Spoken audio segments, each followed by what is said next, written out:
स्वागत है आपका आंचलिक खबरों में। अपनों की खबर आप तक। आपका स्वागत है हमारे शो हलचल में। आज हम एक ऐसे मुद्दे की बात करेंगे जिसने पूरी दुनिया में हलचल मचा रखी है। कृत्रिम बुद्धिमत्ता यानी एआई। एआई जिसे आज छोटा बच्चा भी जानता है, जिसका उपयोग पूरी दुनिया में बेजोर तरीके से किया जा रहा है। तो हमारे सवाल है दर्पण से, क्या एआई लोगों की सोचने समझने की क्षमता को कम नहीं कर रहा है? मुझे ऐसा लगता है कि सोचने समझने की क्षमता को थोड़ा-सा तो कम ज़रूर कर दिया है, क्योंकि आजकल के लोग बहुत ज़्यादा क्रिएटिव नहीं सोच पाते हैं। वो अपना काम जल्द से जल्द खत्म करने के लिए एआई की हेल्प ले लेते हैं और AI as compare to humans बहुत ज़्यादा क्रिएटिव हमारी चीज़ों को बना देता है। फिर वो स्क्रिप्ट राइटिंग हो या कोई भी चीज़ हो या स्टूडेंट्स की असाइनमेंट हो, गूगल, चैट जीपीटी या जेमिनी हम ले लें, ये सारी चीज़ें बहुत ज़्यादा एडवांस तरीके से काम करती है, तो लोगों की क्रिएटिविटी कम ज़रूर हो गई है। पर अगर हम बात करें कीवर्ड्स की या प्रॉम्प्ट्स की, तो वो तो इंसानों द्वारा ही दिया जाता है ताकि हम अपने एक्सपेक्टेशन के अकॉर्डिंग हमारा रिज़ल्ट आ पाए। तो कम तो किया है बट बहुत ज़्यादा कम नहीं किया है, मुझे ऐसा लगता है। आपने सही कहा कि एआई ने अपना जो नाम है हर जगह बना रखा है, चाहे वो स्क्रिप्ट राइटिंग हो, चाहे इमेज जनरेट हो। तो हमारा अगला सवाल है अनामिका से, क्या इन्होंने लोगों की नौकरी नहीं छीन ली है? जैसे अभी एआई की बात हम लोग कर रहे हैं, तो मेरे हिसाब से देखिए, अगर हम देखें तकनीक हर साल दशकों में आता है, नई-नई तकनीकें हमारे साथ जुड़ने लग जाती है। हम हर बार कहते हैं कि नई तकनीक आए तो शायद हमारी नौकरी छीन ले।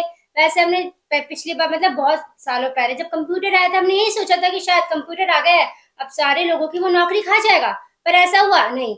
तो एआई हमारी तकनीक का एक नया विकास है, तो हाँ जी नहीं, एआई नौकरी नहीं खाएगा बल्कि नौकरियाँ उपलब्ध कराएगा। धीरे-धीरे एआई में कई सारी नौकरियाँ धीरे-धीरे उपलब्ध हो रही है, जैसे कि एआई डेवलपर है, कोडिंग है, ये सारी नई-नई चीज़ें लोगों को मिल रही हैं। तो आई डोंट थिंक सो कि एआई नौकरियाँ खाएगा, बल्कि ये नौकरियों को और ज़्यादा लोगों तक पहुँचाएगा। या हाँ, अनामिका जी आपने बहुत सही कहा। तो हमारा अगला सवाल है प्रीति से। जो आज तक हमारा मीडिया हाउस, वो भी एंकर एआई एंकर का इस्तेमाल करता है, एआई एआई सिस्टम का इस्तेमाल करता है, उसके बारे में आपका क्या कहना है?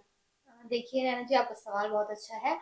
मैंने देखा है आज तक में जो एआई एंकर का यूज़ होता है, लेकिन मैं ये कहना चाहूँगी कि एआई जैसे एक न्यूज़ एंकर होता है, वो अपने हाव-भाव को देखता है, क्योंकि न्यूज़ बोलने के लिए सबसे ज़रूरी होता है कि न्यूज़ के अकॉर्डिंग आप खुद को ढालें।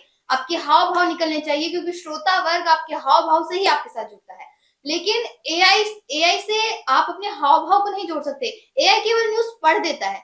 वो हाव-भाव आपको एक्सप्रेशंस नहीं दे पाता है, जिसके कारण जो श्रोता वर्ग है, वो समाचार से ठीक प्रकार से नहीं जुड़ पाते।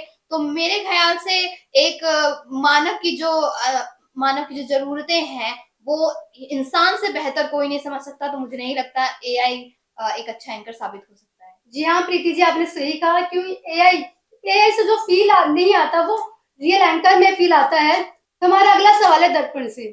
क्या जो छात्र युवा युवा जो इस्तेमाल करते हैं एआई, क्या उनके लिए सही है उपयोग करना? एआई ने आजकल की एजुकेशन को बहुत ज़्यादा एडवांस बना दिया है, जिसमें एआई टीचर्स जो हैं, वो बहुत बड़ा रोल प्ले कर रहे हैं। आजकल के स्टूडेंट्स या पहले के भी स्टूडेंट्स को हम देखें, तो वो टीचर से कोई सवाल करने के लिए बहुत ज़्यादा डरते थे। उन्हें लगता था टीचर पता नहीं ठीक से जवाब देंगे या कहीं गुस्सा तो ना हो जाए। पर आजकल एआई टीचर्स के साथ ऐसा नहीं होता। लोग जो उनसे सवाल करना चाहते हैं, वो बेझिझक और बिना किसी डर से करते हैं, क्योंकि उन्हें पता है कि एआई नाराज़ नहीं होगा, वो उनके हर सवालों का जवाब देगा। तो ये एजुकेशन में अच्छा काम कर रहा है। वहीं अगर हम गूगल ट्रांसलेशन की बात करें, तो उसमें भी एआई बहुत अच्छा काम कर रहा है। वो बहुत सारे लैंग्वेजेस में हमारे बात को कन्वर्ट कर सकता है, तो एक अच्छी चीज़ है। और स्टूडेंट्स के जो स्कूल प्रोजेक्ट्स हैं, कॉलेज के असाइनमेंट्स हैं, उसमें भी एआई बहुत ज़्यादा हद तक लोगों का साथ देता है, उनके काम को बेहतर बनाता है, क्रिएटिव बनाता है और एडवांस बनाता है। हाँ, दर्पण ने बहुत सही कहा है कि एआई हमें अच्छे से समझाता है, हमें डाँटता नहीं है।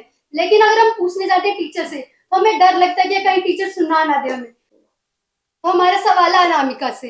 अनामिका, एआई पे ज़्यादा भरोसा करना चाहिए इंसानी दिमाग पर? देखिए है ना, आपको जो सवाल है वो दोनों पक्षों से सही भी हो सकता है, गलत भी हो सकता है। देखिए, क्योंकि जो एआई है उस पे भरोसा हम कैसे कर सकते हैं? एआई को चलाता कौन है? इंसान ही एआई को चलाता है। अगर इंसान ही उसमें गलत जानकारी डालेगा तो एआई हमें कौन सी जानकारी देगा? ऑफ कोर्स गलत जानकारी देगा। पर कभी-कभी एआई में क्रिएटिविटी चीज़ें देता है, लिख कर देता है, तो हाँ, एआई भी सही है। लेकिन इंसानी दिमाग पर भरोसा करना मतलब इंसान में क्रिएटिविटी होती है, इमेजिनेशन होती है, इमोशन होता है, उसमें एम्पैथी होती है। तो दोनों पक्ष आपस सही है। मैं इस क्वेश्चन में मैं न्यूट्रल रहना चाहूँगी, क्योंकि एआई पर आप पूरा भरोसा नहीं कर सकते, लेकिन इंसानी दिमाग पर भरोसा करना खतरनाक भी हो सकता है, तो हाँ, मैं इसमें न्यूट्रल रहना चाहूँगी। हाँ, नामिका ने सही कहा है, क्योंकि कभी-कभी होता है कि एआई हमारी बातें सही से समझ नहीं पाता है। उसे समझाने के लिए पूरे वर्ड्स पूरी क्लैरिटी के साथ समझाना पड़ता है, तब जाके वो वर्ड समझता है। हमारा अगला सवाल है प्रीति से। आप डीपफेक के बारे में क्या कहना चाहेंगी? देखिए ना, पहले तो हमें डीप फेक को समझना जरूरी है। डीप फेक एक ऐसी चीज है जिसमें आप किसी इमेज या वीडियो को इस तरह से ढालते हैं कि आपको लगता है कि वो इंसान सच में आपके सामने है, या ऐसी वीडियो बनाते हैं जिससे लगता है कि हाँ, वो इंसान सच में चल फिर रहा है, हमारे सामने बोल रहा है। इसके मैं आपको कुछ उदाहरण देना चाहूंगी। जैसे बीच में अभी प्रधानमंत्री नरेंद्र मोदी और उनकी माँ हीराबेन का वीडियो वायरल हुआ था, जिसमें बहुत आपत्तिजनक मतलब चीजें दिखाई गई थी कि एक माँ कैसे अपने बेटे को समझा रही है कि तुम वोट चोरी कर रहे हो। वो विपक्षों का एक निशाना था। लेकिन आप देख सकते हैं कि डेंजरस कितना हद तक एआई जा सकता है, किस लेवल तक जा सकता है कि एक वीडियो को उसने बना दिया, क्योंकि हीरा बहन हमें पता है काफी टाइम पहले मर चुकी हैं। लेकिन उनका इस तरह से वीडियो बनाना एक राजनीति तनाव को भी दिखाता है। प्लस मैं आपको एक चीज बताना चाहूंगी, ये मेरी लाइफ का उदाहरण है। मतलब मेरी एक फ्रेंड है, उनके साथ ऐसा हुआ था। उनको एक बार किसी ने इंस्टा पे मैसेज किया था कि मेरे पास आपकी कुछ वीडियोस और फोटोज हैं, अगर आप मुझसे अभी बात कर लीजिए, सुलझा लीजिए, वरना मैं ये सारी वीडियोस और फोटो वायरल कर दूंगा। तो हाँ, एआई काफी डेंजरस है इस मामले में, डीप फेक के मामले में, कि इमेजेस और फोटोज जनरेट करके लोगों को काफी डराया धमकाया भी जाता है इसके जरिए। तो ये काफी हद तक डेंजरस है। जी, आपने प्रीति सही कहा कि एआई के 2 पहलू होते हैं, वो सकारात्मक, नकारात्मक। सकारात्मक तो बहुत अच्छा है, नकारात्मक तो बहुत खराब भी हो सकता है। एआई तेज है, ताकतवर, लेकिन इसकी दिशा इंसान ही तय करेगा। आज की चर्चा में ये बात तय हो गई है कि तकनीकी जितनी भी उपयोगी है, लेकिन जिम्मेदारी मांगता है।